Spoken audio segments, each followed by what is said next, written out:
Napo ka wanted person sikop sa CPO. Ato ga sayran ang dugang detalye katropag Eric Amaro. Live report. Mayo nga gabi katupag attorney po katupag Greggy mga kahigalaan napaslak na karon no sa kining silda sa Cebu City Police Office ng mga estasyon kining napo kabaga wanted person o pinangitas balaod katupag attorney po katupag Greggy atol ni sa City Ward Anti-Criminality Operation Mayo 4 hangtod sa Jazz 2026 diin resulta pa ni gawas napo ka mga wanted person sa 69 ka mga individual nga matod pa nabigit sa kinaling drogas ang napusasan usab man 12 ka mga naghupot og gituan usab nga illegal nga armas o kini nga white lisensya gawas nini katupag attorney Paul kapag Greggy sa mausab nga kinipog sa 69 ka mga individual nga nakuan og kinaling drogas din aga drogas banabanas to kapulisan mo abot po ni di mo minus 1 million pesos worth of suspected shabu no atol sa maong anti-criminality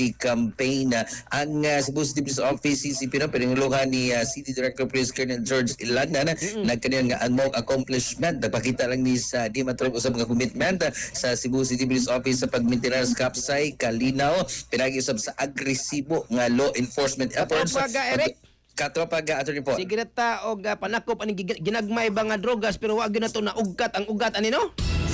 Maunay usas mga kanjud kana bang concern katupag attorney Paul no kay ang ato sa mga kapulisan lagi kon pa nila kining depende sa kuni sa kini bang taas pamunuan katupag gamay nga adto di ko mapugong ba na ko'y gamay nga komentaryo ba kay suwito man sila aning chain of custody kini mga kapulisan naman po siya intelligence nga source katropag Eric na po na sila change of possession. So, kini nga nadakpa nila asa sila ning kumpra. Ang gikumprahan nila asa po ning kumpra. Hangtod nga moabot sila ngadto sa ilahang original source. Ingon man ang nagpabrika ani, naghimo ani. Sakto na, katropag attorney Paul, no? Pero usas mga concern sa punta diri Cebu City kay maputol ang ilang sinema na. series of kanang matod pa kining ilang chain of kining kanang possession katropag attorney Paul kay kasagaran. Ang dako-dako una nga source na naman gud sa Cebu City Jail. So mo na nga di naman sila tandog dida. Kanasudaan. Sa to pa din na mahimo nga prisuhon kay piniriso na. Piniriso na katropang attorney. So mo ni nga ang katong nagpatay atong kuan di ay piniriso ang ikulata. So ang question mo na diha di na mapriso kay nakapatay piniriso naman daan. Pero katropag na Eric paambakon man ganang mababae sigurohon nga way da nga illegal kumusod mo bisita ning atong prisuhan.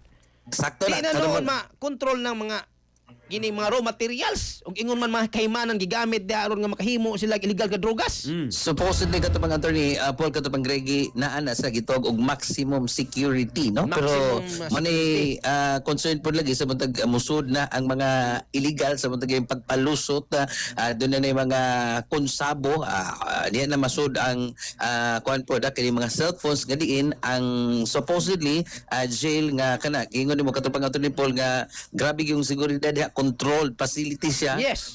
Di na hinon ma-control kay ang tig-control mo naman sa mo control sa sud o gawas. Sa atong Eric kining maximum security imong hinganlan duhay naong.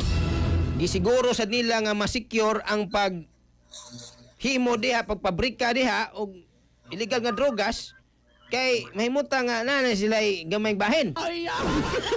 Di gina mawa sa gigatapan gyud katupang attorney Paul katupag Greggy kay pung pa nila no kini ato pagduda lang posibleng ma-save ta posible pong mainsakto katupang attorney Paul kuan gid matod pa naagid nagi mahal kuno kayo kanang bisag keypad nga cellphone ni palusot dito puti na libo-libo na nya ang kompras gawas puti lagi yung balatuha katupang attorney Paul no so ang mga drug lords matod pa mupalit kay para lang gyud mapadayon ang ilang kana bang pag-oversee no sa ilaw sa mga illegal nga negosyo katupag attorney Paul katupag Greggy so mo na nga bisag mahal andam nilang paliton kung naa magani ibaligya diha sa sud.